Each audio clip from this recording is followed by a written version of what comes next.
he is doing, and see if at all there are ways and means that you can lighten up some of his load and everything. And after a few sessions, she started really noticing that there are 1 or 2 things out of these 10 points in my relationship which are problematic, but the rest 8, the whole world should be envious of what I have. Okay? And the moment she starts looking at focusing on the brighter aspect of the life, focusing on this, her world changed. She became very appreciative of her husband. It became even more greater bonding. It became training her sense organs, feeling much more happier, calmer.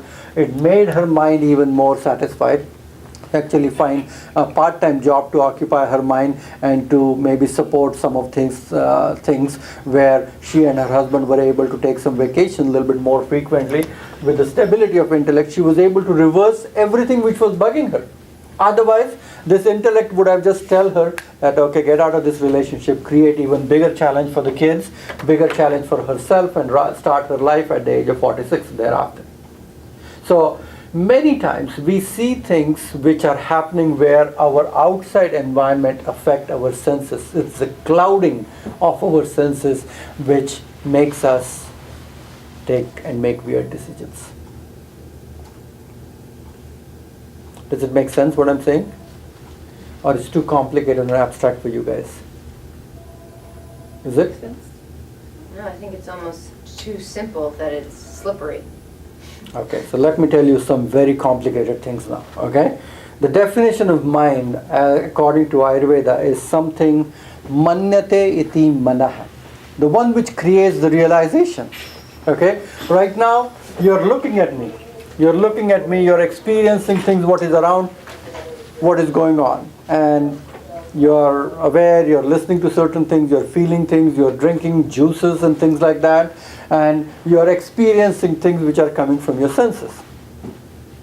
What I want you to do, like we did in the last class, is just take your 2 thumbs, put in your ears, and close your eyes nice and tight.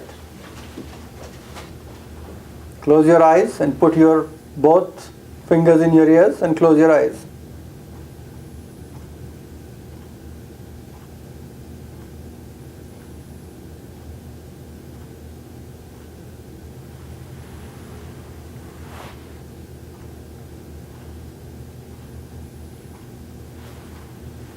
Okay. You did it for what? Few seconds? And you made this whole world disappear? You did, isn't it?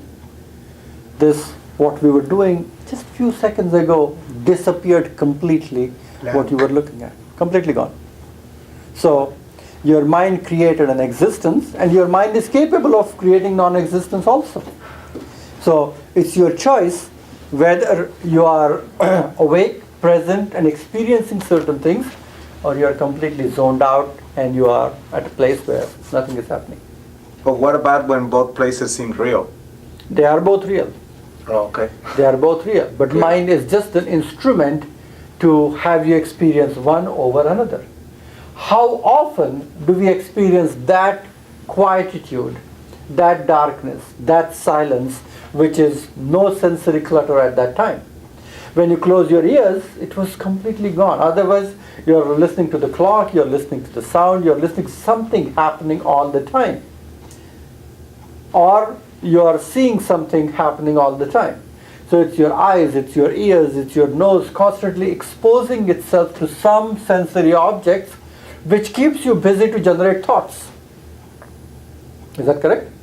So the purpose is, when mind is a vehicle for generating thoughts, it's responsible for our perception of external world, you just make this external world disappear. That's what you did. You made this external world disappear so that you can look at what your internal world feels like. And the sense organs receive vibrations from the object. Mind is the cause of knowing. I like that. Mind is the cause of knowing, and that knowing is coming from the sensory information. The function of mind is also to analyze these vibrations, to use the information to make decisions and take the right kind of actions.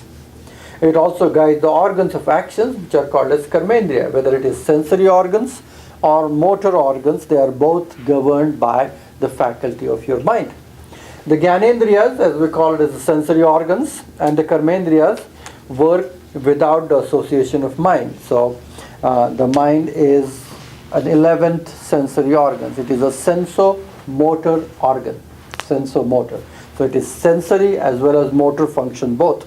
And that's why we always look at these qualities of mind, and there are two qualities of the mind: anutvam, atha ekatvam, dvau guno manasa smritaha. So there are two qualities. Ekatva. Ekatva means it is pointedly present at one thing. So tell me one thing. Now you're looking at me, and as you are looking at me, you are also listening to me. What are you doing at first?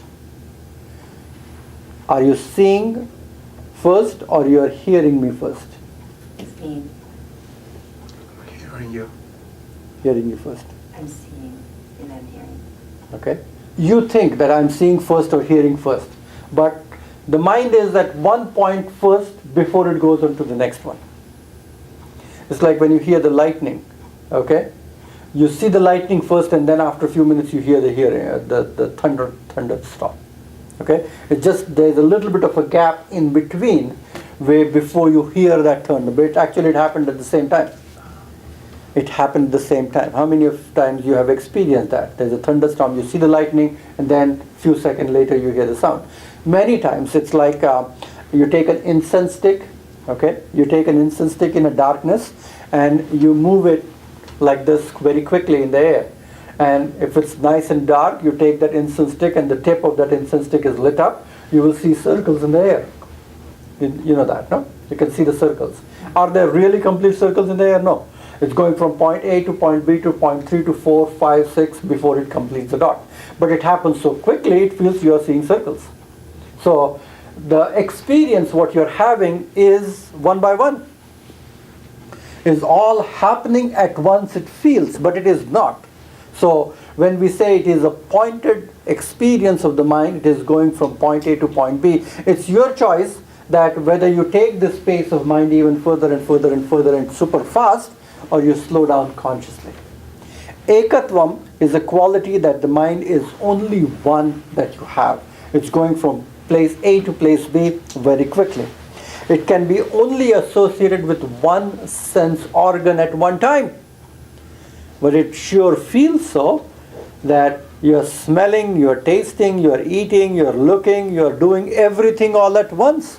You're enjoying your big New Yorker pizza slice, and you're licking your mouth and your senses, your tongue is enjoying, you're enjoying the smell of that pizza, you're looking at this beautiful things what are there on the pizza, you're looking at the ambience of the hotel, you're hearing all the sounds around it, and all, it's a collective experience. You feel that this is all happening at once, but it's all happening one by one by one.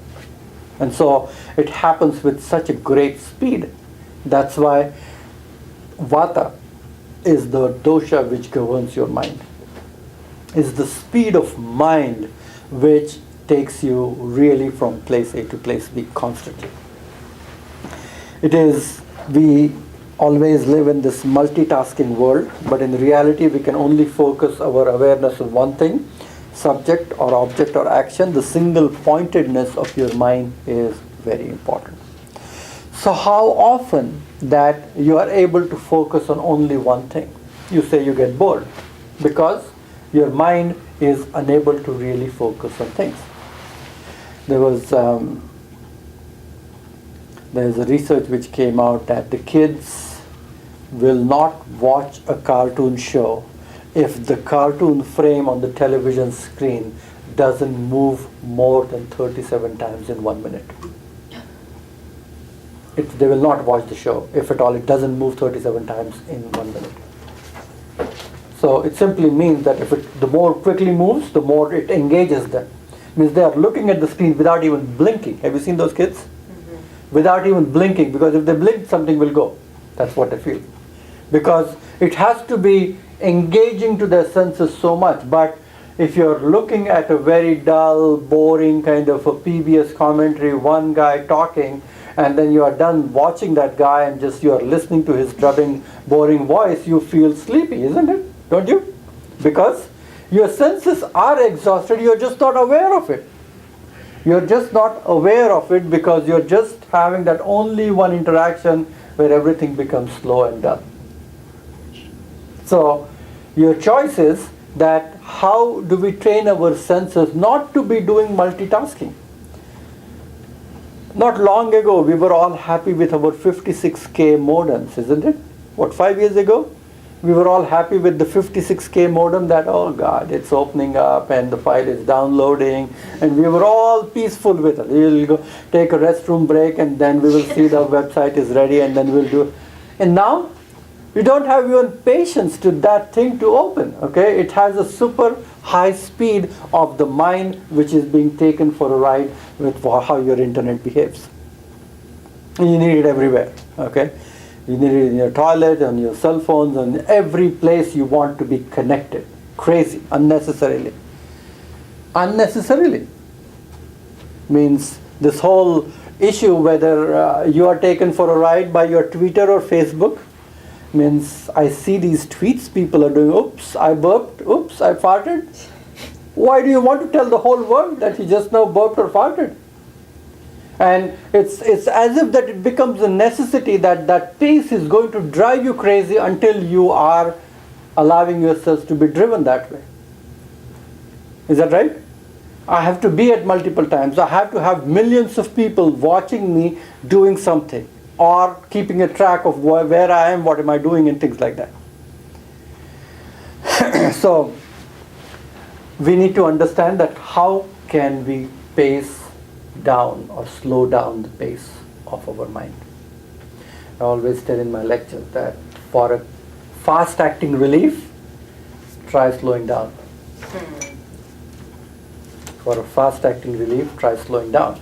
And what it is just separate yourself from the clutter of it, from the pace of it, from the intensity of it, and you will see things much more clearly because your mind is able to focus more on things. We are training our kids with Wiis and PlayStations and computers, and then we expect them to be not having attention deficit. We are training them to be multitasking so quick that you have to do all these things and train their nervous system at this level, and then expect them not to be attention deficit. Yeah, we are training them to be attention deficit because the way they are using their computers and everything else. And then we are seeing, oh, you can't sit quietly in one place, you can't focus on this, you don't have concentration, because we are training them not to have concentration first. How many of the kids you know that before the age of 5 or 10, they have memorized all their tables and everything? Very few nowadays. It used to be not long ago, 10 years ago, that everybody has to memorize their tables. You have to learn to do the mathematics in your head and do all the percentage and calculations. Everybody was capable of it. When we grew up, everybody was capable of doing that in our head. Nobody is able to do that if you look at your own kids. Why? We have taken away the way their mind should work. We have trained them very differently. And so we are actually washing off a whole generation how to think and how to be focused and how to concentrate and how to be bored more easily. Not able to really understand the importance of your focus and concentration and be one-pointed. That's what one-pointed is all about. Is the ekatvam is the quality of the mind. To be focused, to be concentrated, to be able to look at that point. And anutvam, so Yoga Vasishtha, the mind is described at Chit Anu. So it is a small atomic particle what the mind is comprised of. So there is a little piece at a cellular level how the mind is nourished. It's almost atomic in size. That's why it can permeate the whole body, fuse with the sense organs. Atom is the smallest particle of the matter. The essence of all substances in the universe is the atom of consciousness. You can understand this word atom with Atma. Atma